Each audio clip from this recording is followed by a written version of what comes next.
Way down there. Okay, so my baby sister, Jerry, who's like the sweetest person in the world, she's just like so sweet. I asked her to try and roast him, and this is like what she came up with. Right, talk loud. We are so sorry not to join in this gala event, Rex. Welcome to the Club 50. I ask each of our family members what comes to mind when they think of you. So here is what their responses were. Now she has 4 children. And they are all homeschooled, and they're born-again Christians that live in Oregon. That get really scared when they come to visit us sometimes. All of the kids always love the way that Uncle Rex remembers their birthdays and can pick the most unique cards.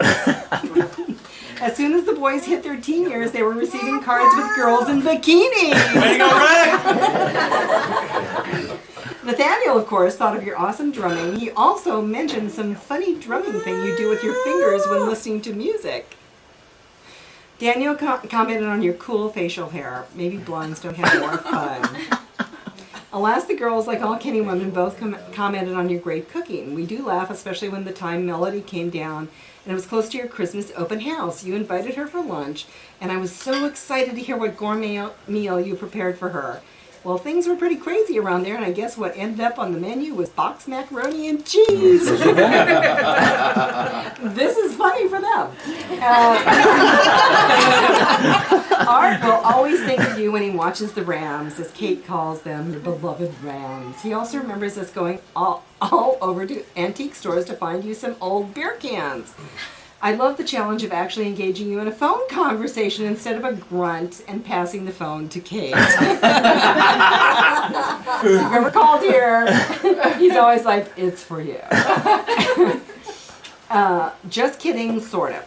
I also clearly remember when I spent the night at your house and Kate and I were sitting on the couch watching TV and you stood behind the couch. Typical.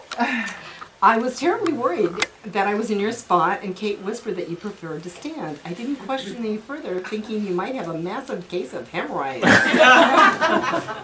Rex, we wish you a fantastic birthday and many wonderful years to come. You're so awesome, and most of all, thank you for loving my sister so much. Okay. Patty is my next sister, and they were supposed to be arriving just about now from Jamaica, but they found out that their plane was delayed 3 hours. And here they are. They'll be here at midnight. We were a little suspicious of Rex when Kate first brought him home. He kept eyeing the door, refused to sit down, and never had his back to the door. He never did make that getaway, so whoever or whatever was chasing him must have given up. We were happy when Rex accomplished his lifelong dream of driving 280 miles an hour. We just wish it wasn't while he was driving us to LAX during rush hour. Rex, did you ever get the poop smell out of the back seat? Oh. When we met Rex, we thought collecting beer cans was an interesting hobby. However, we know now that it was just an excuse to drink mass quantities. Rex, there is no category in the Guinness World Book of Records for the most Bud Lights drank in a lifetime, so you can stop trying. It's ironic that Kate, who's never cooked a meal in her life, and married someone who, when invited to dinner at someone else's house, brings along an entire gourmet meal in a cooler just in case. Rex definitely is one of a kind. All his eccentricities, he makes a perfect mate for Kate and a great addition to our family. Happy birthday and welcome to the 50s. Oh. So, Is it raining? I spent a lot of time.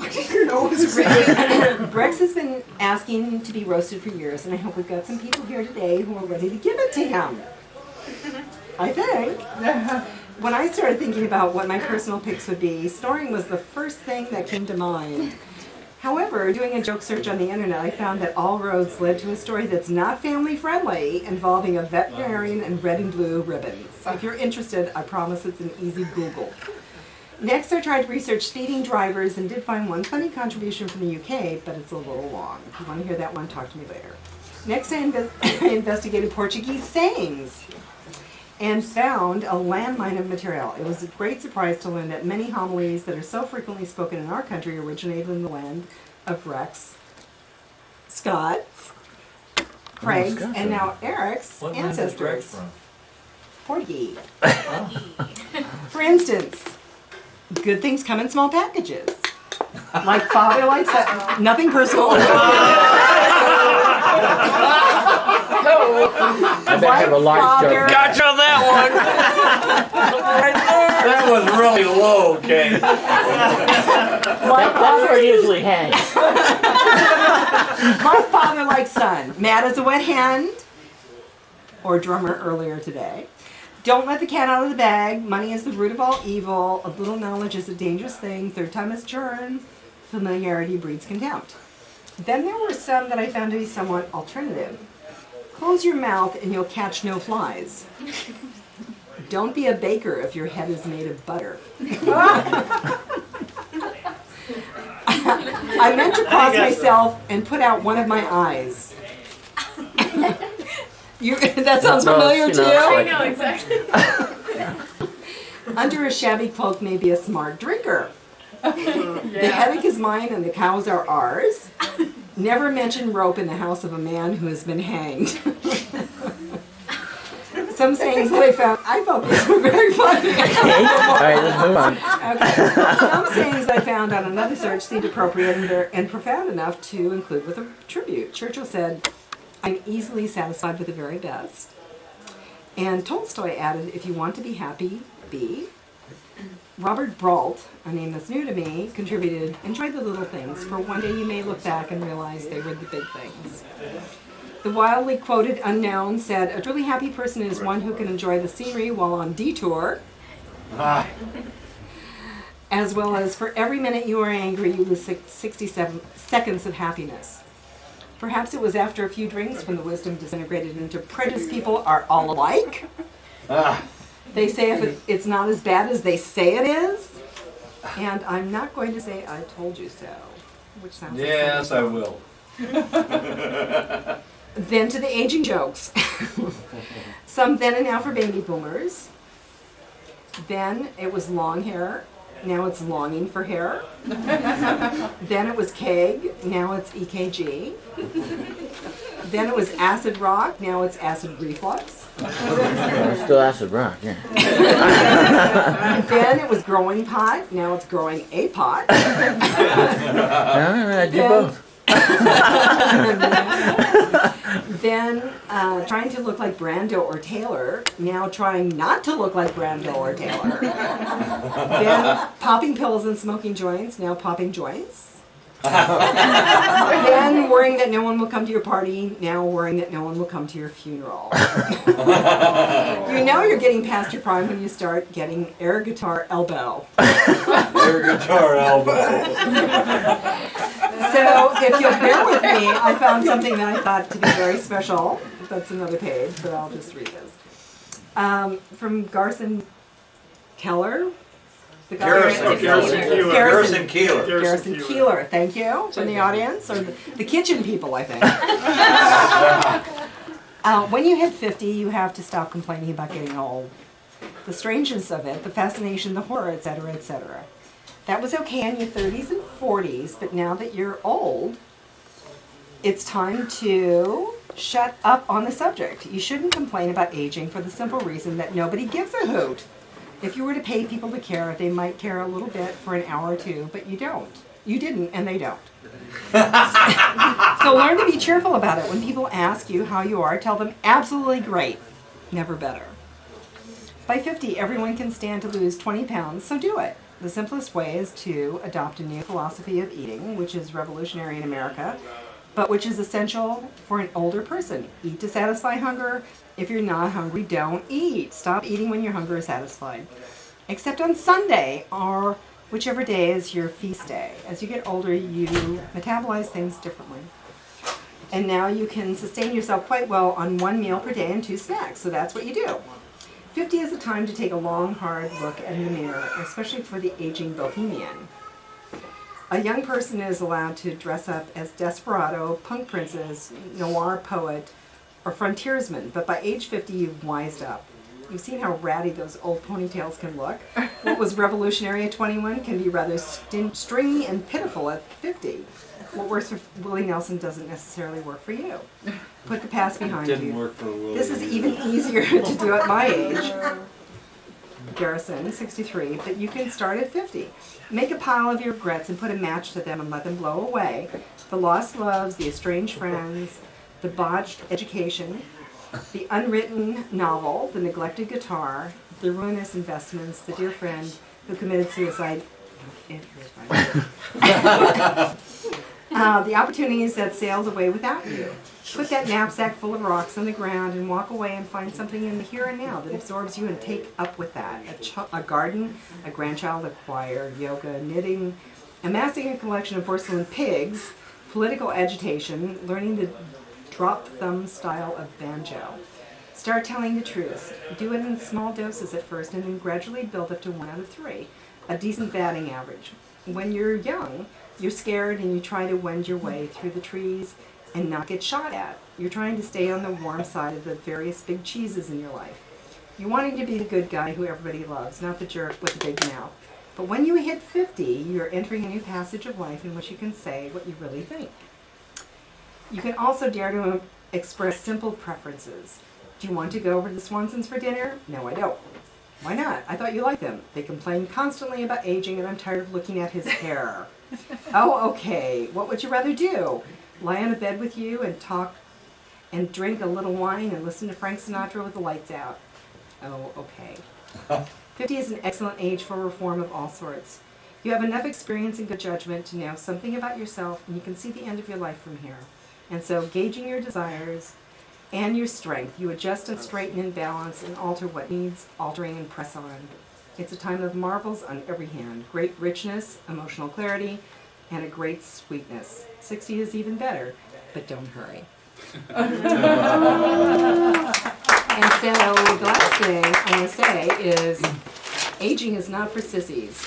Youth is a gift of nature, but maturing is a work of art. Thank you, dear. Yeehaw! Is that your rope? That's all I could come up with. Woo! Who's gonna top that? Pam. Yeah. It's a roast. Yeah. Don't rush it. It's approaching at the speed of a freight train. Honey, That's about 3 miles an hour, by the way. Thanks. I have notes too. Yeah, we all do. Obviously, we're all here for the same reason. The meatballs. If I bomb, I'm going to revert to blonde jokes because I know a lot of them. I thought about that too. They were much funnier. And you're readily available. When in doubt, fall back. It's okay, Yeah. we'll let you know. No, I'm scared. I'm just kidding. No, I was excited to come over and spend, celebrate your 50th, all the way over here. I just kept thinking, damn, my friends are old. And of course, I've never been able to see Kevin and DeBones play. That was exciting. You guys are really good. I have no idea how old the other guys are. Not 50. Far from it. A 50-year-old drummer, I was thinking it was going to be like the Rolling Stones. Like, without the fame and fortune. And Without the IVs and the blood transfusions. without the Geritol. Oh. And then I was thinking, it's so bizarre to have a computer geek in a band. That's like George Bush in a think tank.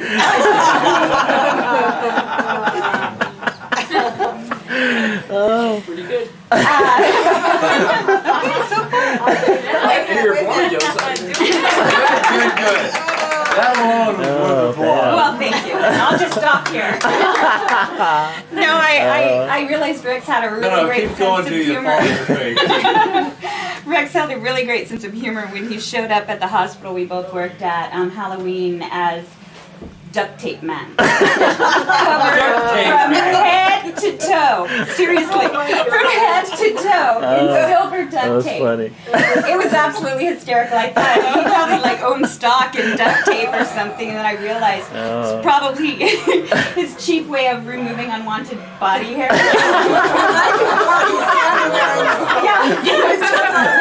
Wrap me up with duct tape. Take me up. Hey, did any of that grow back?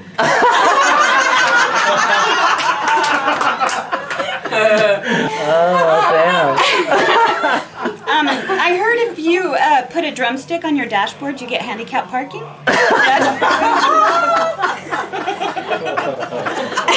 And in case nobody else did it, I have a couple of drummer jokes. Oh, yeah. What did the drummer get on his IQ test? Drool. How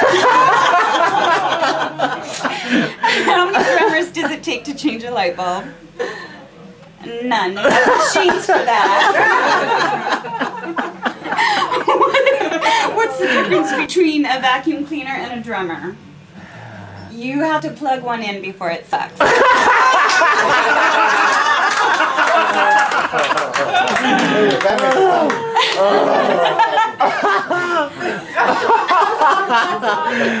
I interviewed him before dinner, and I said, how do you know you're old? Like, you're 50, And he said that happy hour for him now is a nap. That his idea of weightlifting is just standing up. It takes him longer to rest than it did to get tired.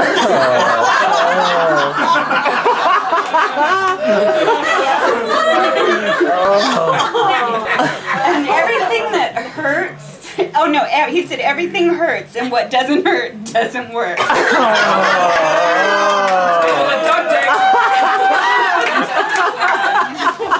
Truly, I'm so glad on a serious side that I met you at St. Elsewhere. And then we worked together, and I just, honestly, when you first came to my office and asked for a report, I was sitting there thinking, he has like zero personality. I was like, and he's barely moving his lips very well. For a few minutes, I was like, I didn't hear anything he was asking me for. I was just looking at his lips, they're barely moving. What's he saying? I'm glad that you're my friend, and I'm very happy to spend this time with you. Tribute to your birthday.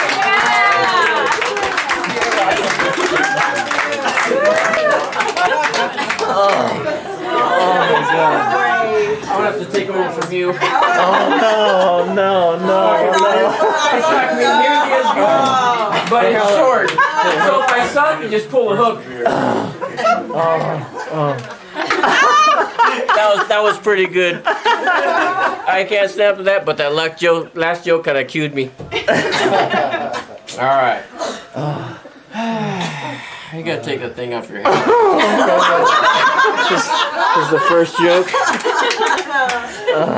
As you can see, he has the best hair in the family. Of course, he's in denial. I've known my brother for about 40 years or so, but you guys are like brothers. Still in denial goes to my last joke. I know for about 40 years or so, but when it's like when he mumbles, I still don't know what the hell he's saying.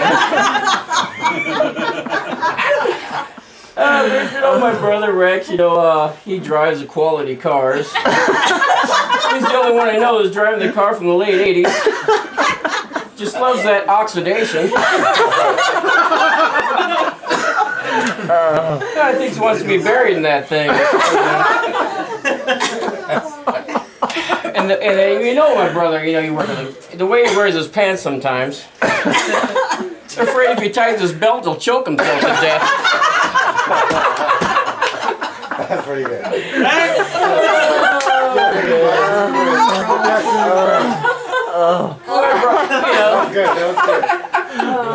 But my brother, he's pretty crazy, He's 10 years older than me. I'm 40. I'm pushing 40, And, my brother's almost 50 years old.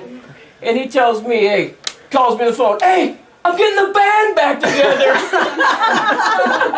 That's pretty frightening. I can go on and on. Hey, you're my brother, dude. You know, his family is 50 years old, and then they're 50 more, dude. That's gonna be rough.